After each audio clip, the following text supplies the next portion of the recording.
요한복음 6장 1절에서 15절인데요. 제가 쉬운 말 성경으로 주보에 기록했습니다. 요한복음 6장 1절에서 15절인데요. 제가 읽겠습니다. 약간 빠른 속도로 읽겠습니다. 이 일이 있은 지 얼마 후 예수께서 갈릴리 바다 곧 디베랴 바다 건너편 지역으로 가셨다. 수많은 사람들이 예수를 뒤따랐다. 예수께서 각양 병자들을 고치신 놀라운 표적을 보았기 때문이었다.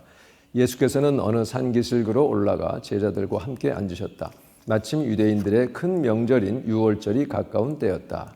예수께서 눈을 들어 자신을 따르는 많은 사람들을 보시고 빌립에게 물으셨다. 우리가 어디에 가야 이 사람들을 모두 먹일 만한 음식을 살 수 있겠느냐? 이것은 다만 빌립을 떠보시려고 하신 질문이었다. 사실 예수께서는 어떻게 해야 할지를 이미 잘 알고 계셨다.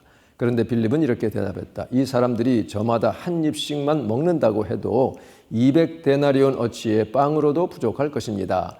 그러자 시몬 베드로의 형제인 안드레가 나서서 말했다. 6장 9절 같이 봉독하겠습니다. 선생님, 여기 한 소년이 보리빵 5덩이와 물고기 2마리를 갖고 있습니다. 하지만 이 많은 사람들을 다 먹이기에는 턱없이 부족하지 않겠습니까? 예수께서 말씀하셨다. 사람들을 모두 자리에 앉게 하여라. 마침 그곳에는 넓은 풀밭이 있어서 사람들이 모두 자리를 잡고 앉았다. 대략 어른 남자의 수만 5,000명가량이 되었다. 11절, 12절, 13절 다 같이 봉독합니다. 예수께서 빵을 들어 감사 기도를 드리신 다음 앉아있는 사람들에게 각자 원하는 만큼씩 나누어 주셨다. 물고기도 역시 그와 같이 하셨다. 모두가 배불리 먹고 나자 예수께서 제자들에게 말씀하셨다. 너희는 이제 남은 것들을 다 모아서 버려지는 것이 없게 하여라. 그래서 남은 부스러기를 다 모았더니 보리빵 5덩이를 먹고 남은 것들이 12광주리에 가득 찼다. 예수께서 행하신 이런 기적을 본 사람들은 그분이 참으로 이 세상에 오신다던 그 예언자시다 하고 말을 퍼뜨렸다. 예수께서는 사람들이 와서 자신을 억지로라도 왕으로 삼으려 한다는 것을 아시고는 혼자서 다시 산으로 물러가 계셨다. 아멘. 이것은 하나님의 말씀입니다. 하나님께 감사. 네. 오병이어의 표적, 너무나 유명한 말씀입니다. 지금 요한복음을 하는 중에 지금 이제 6장에 들어왔습니다. 한 2년쯤인가 전에 한 유명한 뉴스 앵커가 자기 그 브리핑 시간에 바로 이 오병이어의 그 표적에 대한 이야기를 꺼내는 것을 제가 보았습니다. 그런데 얘기를 들어보니까 사람들이 예수님이 오병이어로 그렇게 많이 먹인 게 아니라 한 소년이 그 빵하고 물고기를 내놓으니 다른 사람들도 마음에 찔려가지고 자기 가져왔던 것을 내놓아가지고 그렇게 해서 그 사람들이 다 먹었다. 마치 그것이 확인된 사실인 양. 너네들 성경 믿는 자들 몰랐지? 난 다 알아. 하는 그런 표정을 가지고 당당하게 아주 오만한 태도로 말하는 것을 제가 보았어요. 깜짝 놀랐습니다. 이 사람이 캐톨릭 신자라고 다 알려져 있는데 자기가 무슨 성경 주해하는 전문가도 아니고 그런데 자기가 마치 이것이 사실인 것처럼 그것이 자기가 다 알고 있다는 듯이 그런 말을 하는 것을 듣고 저랑 제 아내는 야, 저 사람 갔어. 이렇게 얘기한 적이 있어요.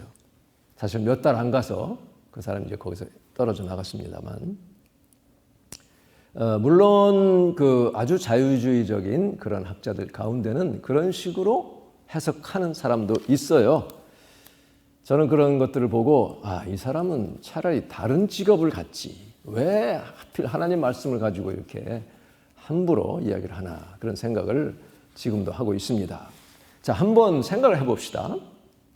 만일에 사람들이 서로 가져온 것 가지고 이렇게 나누어 먹었다고 한다면 사복음서 전부에 똑같이 그런 내용들이 나와 있어요. 물론 그 자세한 것들은 조금 이게 이제 보는 관점에 따라 다르지만 이것은 전부 기적이라고, 표적이라고, miraculous sign이라고 그렇게 표현할 수가 있습니까? 예. 그건 말이 안 되는 것이죠. 만일에 그런 소문들이 떠돈다면 그 중에 몇 사람이라도 아니야, 나중에 양심선언을 하고 또 책이 또 나오고 하니까 그때 나 있었는데 그렇지 않았어. 우리가 다 그저 먹을 거 주섬주섬 꺼내가지고 그렇게 먹었지. 그렇게 얘기를 했을 거예요. 그럼 우리에게 전달되기도 전에 아마 그 이야기는 다 사라져 버렸을 것입니다. 왜 지금 말한 그 해석이 왜 말이 안 되는지 아세요? 몇 가지만 우리가 살펴본다면, 만일에 그렇게 사람들이 자기 음식을 꺼내 먹었다면 왜 사람들이 이 예수님을 왕으로 모시려고 했겠어요? 그거는 상식적으로 있을 수 없는 일입니다. 기적도 일어나지 않았는데 왜 예수님은 몸을 숨겼을까요? 두 번째, 저는 이 5,000명 먹인 기사와 그 다음 4,000명 먹인 기사를 읽으면서 왜 예수님이 그거 버리지 말라고 했었을까? 물론 뭐 이제 그거 가지고 어디에 쓰려고 했는지 그거는 모르겠습니다. 그거에 대한 설명은 없어요. 5,000명 남자 어른만 먹이고 남은 광주리를 12광주리에 가득히 모았고 4,000명 먹었을 때는 또 7광주리에 가득히 모았다 그랬어요. 사람들이 자기 먹을 것 이렇게 챙겨와서 먹었다면 그렇게 남을 수가 있었겠습니까? 이 말도 안 되는 얘기예요. 아마도 예수님이 훗날 이런 얘기 나올까 봐 미리 그렇게 하셨는지는 모르겠습니다만 설명은 없어요. 그런데 각자 먹고 싶은 만큼, 그래서 먹고 싶은 만큼 먹었다고 그랬습니다. 그랬는데도 12광주리에 가득 차게 남은 것이 있었습니다. 이 성경 기록자가 거짓말했다는 얘기밖에 안 되는 거죠. 이걸 기적이라고 기록했다면. 그 다음에 보면요, 그 후에 이제 4,000명 먹였을 때 이야기를 보면 마가복음 8장을 한번 제가 찾아보겠습니다. 8장에 보면 그 무렵에 또 큰 무리가 있어 먹을 것이 없는지라 예수께서 제자들을 불러 이르시되 내가 무리를 불쌍히 여기노라. I have compassion 있다는 거예요. 그들이 나와 함께 있은지 이미 사흘이 지났으나 먹을 것이 없도다. 자, 예수님 따라다니는 사람들이 한 4분이 걸릴 거야 하면서 3일치 음식을 가져왔겠어요? 그렇게 할 수는 없는 겁니다. 예, 너무 말씀이 재밌고 막 기적이 일어나고 하니까 정신없이 따라다니다 보니 3일이나 됐어요. 만일 내가 그들을 굶겨 집으로 보내면 길에서 기진하리라. 그 중에는 멀리서 온 사람들도 있느니라 그랬어요. 멀리서 온 사람들도 있었다는 얘기입니다.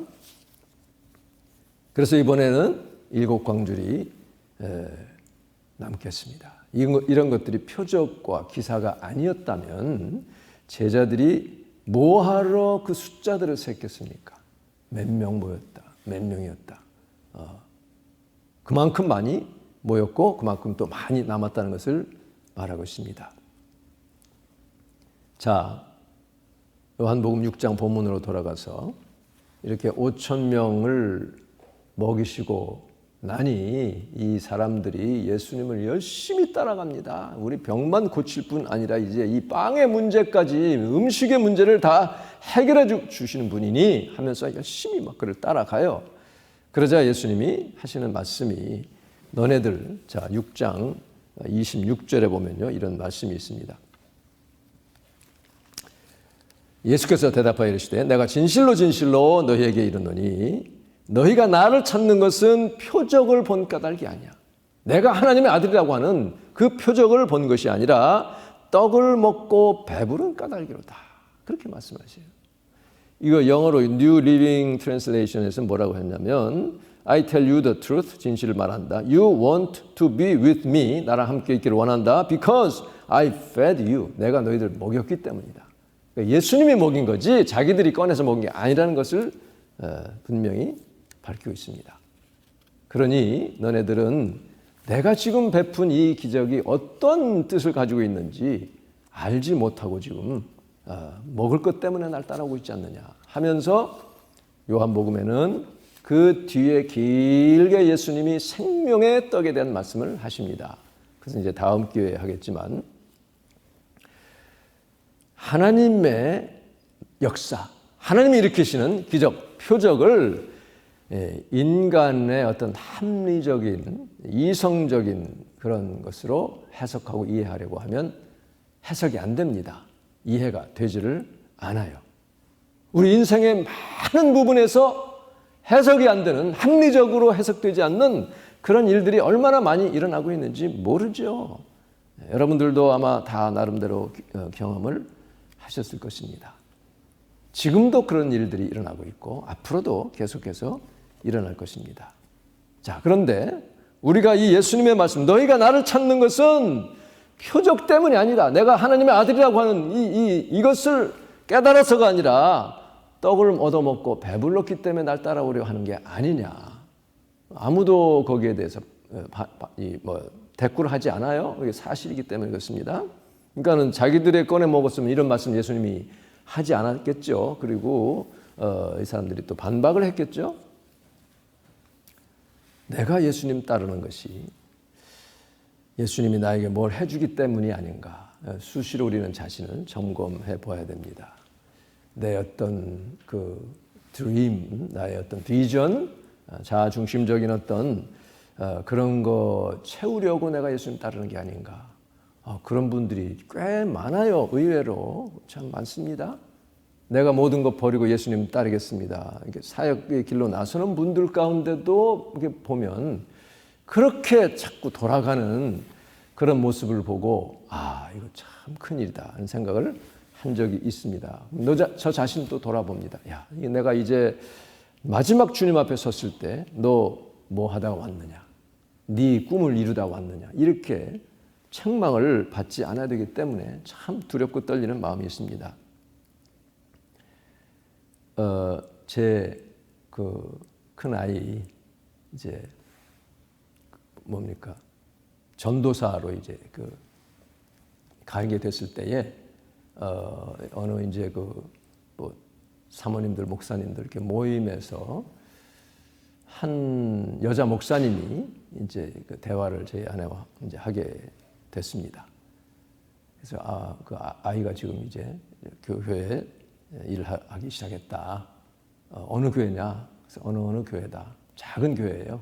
아주 작은 저의 친구 목사가 이제 그 섬기는 교회인데 그 유스그룹 패스터가 필요하다고 해서 소개를 해줬습니다.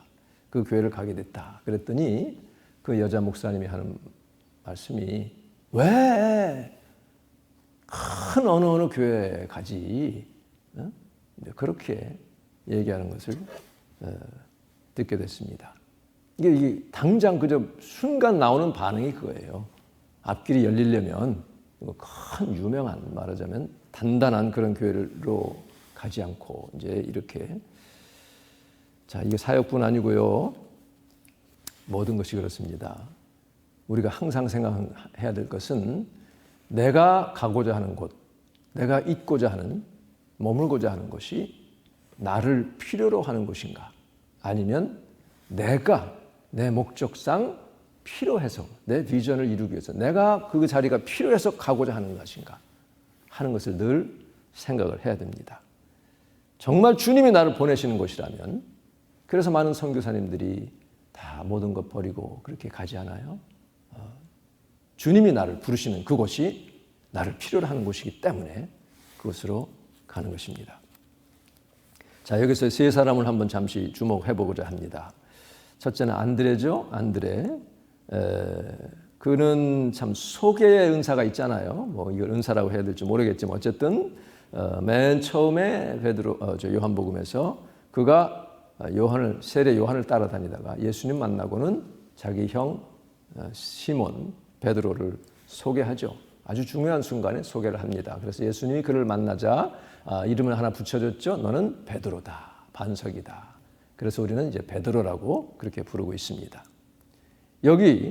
여기서도 지금 사람은 잔뜩 모였는데 먹을 것은 없고 이제 다 배는 고파오고 예수님이 이렇게 이제 또 다른 곳에 너희들이 먹을 것 줘라 이렇게 하는 말씀도 있고 그렇잖아요.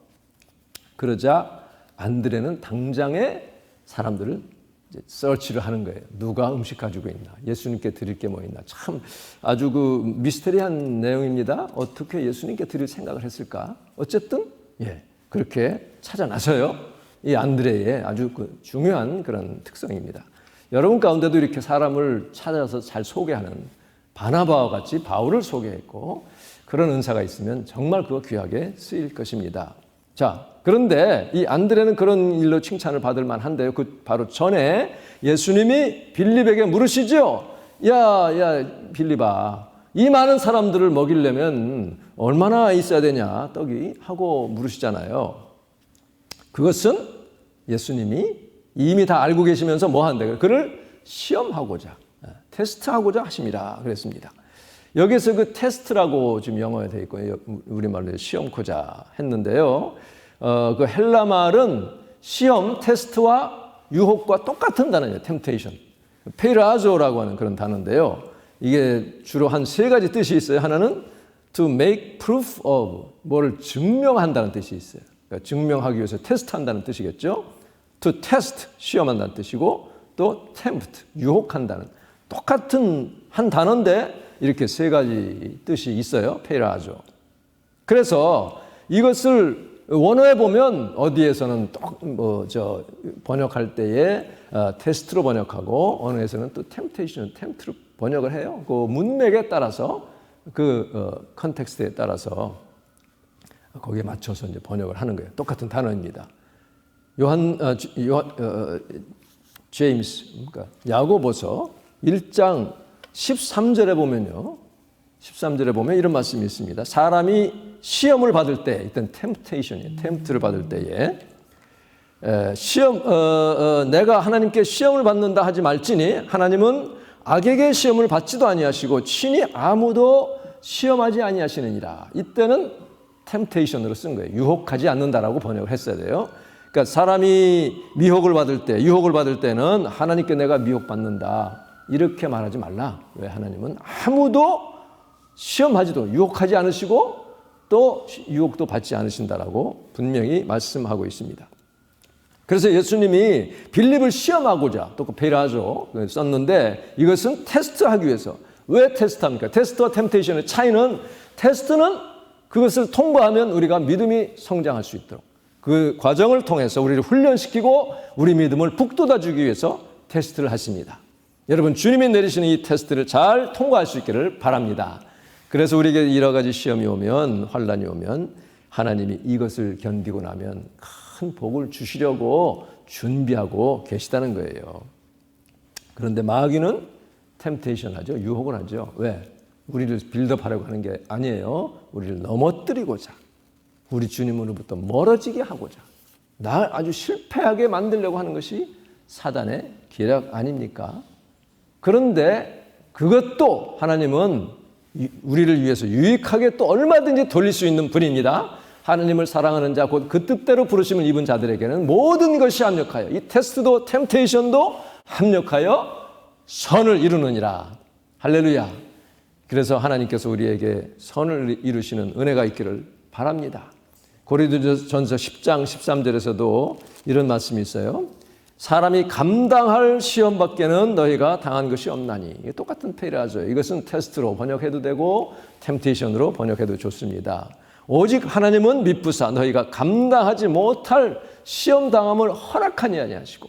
그러니까 이것이 만일에 유혹이라고 한다면 하나님이 직접 주시는 게 아니라 허락하시는 거예요. 허락하시는 거예요. 그래서 우리로 하여금 그것을 이길 수 있도록 시험 당할 즈음에 피할 길을 내주시는 좋으신 하나님이십니다. 피할 길을 내주시는 하나님께 여러분 주님 앞에 나오셔서 모두 이길 수 있는 여러분 되시기를 간절히 바랍니다. 그런데 피할 길을 내주셨는데도 왜 넘어지는 거예요? 왜 시험 통과를 못합니까? 그래서 야고보 1장 14절에 오직 각 사람이 시험을 받는 것은 유혹에 넘어지는 것은 자기 욕심에 끌려. 그거예요. 자기 욕심. 그러니까 내 욕심을 쳐서 복종시켜서 이것을 다 없애버린 죽이는 그러한 영적인 훈련이 우리에게 필요한 것이죠. 미혹되매니 욕심이 잉태한즉 죄를 낳고 죄가 장성한즉 그것을 그대로 놔두면 사망을 낳는다고 말씀하고 있습니다. 자, 빌립은 계산이 빠른 사람인 것 같아요. 아주 머리가 잘 돌아갑니다. 딱 보더니 이거 조금씩만 먹여도 200데나리온 가지고도 안 되겠는데요 하고 얘기합니다. 자, 200데나리온이면 200일치의 이제 임금이잖아요. 이거를 제가 한번 계산을 해봤어요. 미니멈 웨이지로 15불로 쳤어요. 더 받는 분도 있고 덜 받는 분도 있지만 하루 8시간씩 200일이라고 하니까 24,000불이 나옵니다. 자, 이거를 예를 들어서 여자와 아이 외에 있는 5,000명이라고 했는데 합해서 8,000만, 아주 보수적으로 쳐서 8,000명이라고 쳐도 1인당 3불입니다. 12,000명이라고 치면 여자와 아이가 더 보통 많으니까 많다고 치면 1인당 2불입니다. 2불 내지 3불로 이제 먹여야 되는 거예요. 자, 이것이 예수님이 원하시던 대답일까요? 예수님은 빌립을 테스트하려고 지금 물어보세요. 200데나리온 계산이 쫙 나왔습니다만 예수님은 그 대답을 원하신 게 아니었죠. 하나님의 아들로서 천지 만물을 창조하신 그 주님이시고 지금도 만물을 붙들고 계시는 하나님의 아들이 인간의 숫자 계산에 갇혀있는 분일 수가 없습니다. 하나님은 어떤 것은 마치 없었던 것을 있는 듯이 부르시잖아요. 빛이라는 게 없었는데 빛이 있으라 부르시니 빛이 생겨났습니다. 모든 동식물들, 천체, 우주 만물이 말씀 하나로 다 생겨났어요. 없는 것을 있는 듯이 부르신. 지금 보세요. 그 빵도 그거밖에 안 됐지만 주님이 떼어주시니까 무한정으로 나왔습니다. 많이 남았습니다. 우리 예수님은 우리를 낙심하거나 좌절시키려고 테스트하시는 분이 아닙니다. 우리로 하여금 믿음을 강화시키고 그래서 더 주님께 가까이 나아가도록 하나님의 일을 더 잘 감당하라고 우리에게 테스트하시는 것을 여러분 믿으시기를 바랍니다. 그런데 이렇게 지금 기적이 일어나는데요. 이것이 일어나기 위한 가장 최우선적인 전제 조건이 있어요. 그게 뭐겠습니까? 우리의 믿음입니까? 하나님의 능력입니까? 다 필요하죠? 가장 최우선적인 전제 조건은 예수님의 긍휼히 여기시는 마음입니다. 우리 주님께서 저와 여러분을 지금도 긍휼히 여기시는 것을 믿으시기 바랍니다. 이 많은 무리들이 너무나 지금 막 유리하며 방황하며 고생하는 그런 마태복음 9장 36절에 보면 무리를 보시고 불쌍히 여기시니 이게 컴패셔닛한 거예요. 긍휼히 여기시는 마음이죠. 이는 그들이 목자 없는 양과 같이 고생하며 기진함이라. 유리 방황하며 기진했는데도 따라다니는 그 모습을 보시고 불쌍히 여기셔서 기적을 일으켜 주셨다는 거예요. 병자들을 보시고 불쌍히 여기셔서 일으켜 주시고 건져 주시고 고치시는 하나님. 그 주님이 바로 저와 여러분의 주님이십니다. 그 주님을 믿으시고 그 은혜로운 주님 앞에 엎드리는 저와 여러분 되시기를 간절히 바랍니다.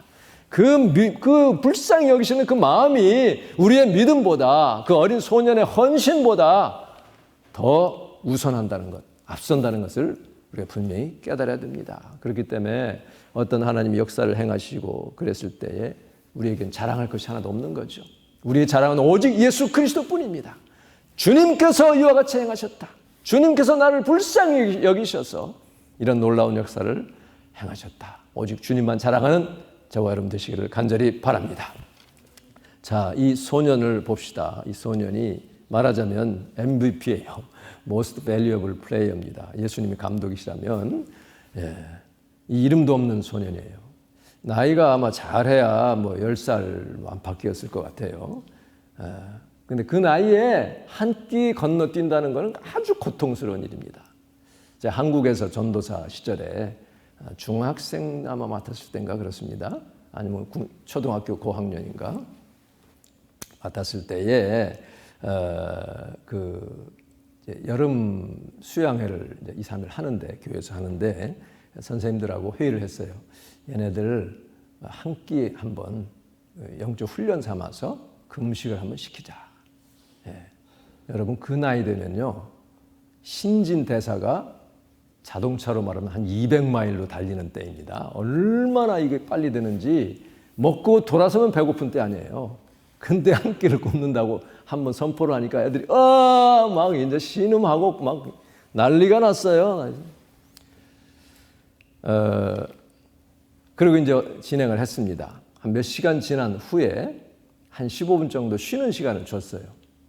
그리고 이제 쉬는 시간이 끝났는데 아이들이 오는데 보니까 몇몇 아이들이, 그전에는 아들이 이제 하얗게 질려있던 아이들이 배가 고파가지고 불과 몇 시간 동안에 입술이 반들반들한 애들이 나타났어요. 얼굴이 화색이 돌고 근처 매점에서 이 빵 같은 걸 사 먹고 온 거예요. 그걸 보고 선생님들하고 크게 웃은 기억이 납니다. 이 아이들에게 있어서 한 끼라도 이렇게 내놓는다고 하는 것은 큰 희생입니다. 예수님은 그 아이의 그 마음, 그 희생의 마음을 기쁘게 받으셨어요. 받으시고 엄청나게 이것을 부풀리셨어요. 우리 하나님은요, 곱셈의 하나님이세요. 덧셈의 하나님이 아닙니다. 30배, 60배, 100배 곱셈해 주신 분이에요. 우리가 내놓는 게 어렵지. 내가 그런 주님을 믿고 정말 사랑의 마음으로 내가 주님께 내어드릴 때에 우리 주님이 우리에게 엄청난 복을 내려주시는 것을 우리는 분명히 믿습니다. 이런 복을 받으시는 여러분 되시기를 바랍니다. 예수님은 물론 뭐 손만 한번 이렇게 휘저어도 아니면 말씀만 하셔도 하늘에서 뭐 두두두둑 떡이 다 떨어지게 하실 수 있어요. 얼마든지 하실 수 있는 분이잖아요. 돌들도 다 얼마든지 떡덩이가 되게 할 수 있죠. 사탄이 그렇게 유혹했잖아요. 그러나 예수님은 그것을 거부하셨습니다. 물리치셨어요. 예수님은 그 무리 가운데에 있는 것, 내놓은 것, 그것을 가지고 일을 하기를 원하셨습니다. 그러니까 우리 하나님이 역사하시는 것은 이렇게 주님 앞에 내놓는 것.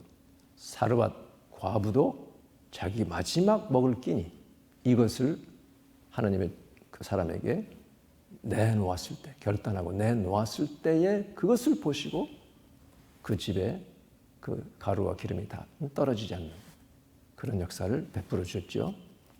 하나님은 그것을 기다리고 계십니다. 우리에게 귀한 것 내놓을 때까지 사실 사람들 눈에 작은 것 같지만 나에게는 귀한 그런 것을 주님은 기다리고 계십니다. 아마 안드레는 나중에 후회했을 것 같아요. 소개하는 것은 좋았는데 그만 이거 주님 이거 가지고 어디 누구 입에 붙이겠습니까? 라고 얘기한 거 아니에요. 그 얘기 하지 말을 걸. 네, 우리 인간은 할 수 없어요. 그렇게 부족합니다. 부족함에도 불구하고 우리 주님은 우리를 사랑하시기 때문에 그런 놀라운 역사를 행하셨습니다. 지금도 주님은 얼마든지 그런 일을 행하실 수 있습니다. 주님의 사랑, 긍휼하심, 그 은혜 안에 참 하나님의 놀라운 기적의 역사, 멀티플리케이션, 몇 배로, 곱절로, 여기서는 뭐 수천 배로, 만 배로 이렇게 하나님이 하셨잖아요. 소리엘이 찬양한 오병이어 가사를 제가 읽어드리겠습니다. 그것으로 마치겠습니다. 오병이어 한 소년이 드렸던 보리떡 5개, 오병이어 한 소년이 드렸던 물고기 2마리, 거기에는 완전한 나눔이, 거기에는 참된 기쁨이, 나누는 사랑에는 자기 것 찢는 희생과 아픔 있지만 그곳엔 평안과 기쁨이 있어. 그곳엔 감격과 확신이 있어. 세상의 가치로 매길 수 없는 놀라운 힘이 있어요. 우리의 것을 드려요. 우리의 오병이어 드려요. 작지만 소중한 우리들의 오병이어 드려요. 자, 이제 우리의 것을 드려요. 우리의 오병이어 드려요. 작지만 소중한 우리들의 오병이어 드려요. 아멘. 기도하시겠습니다.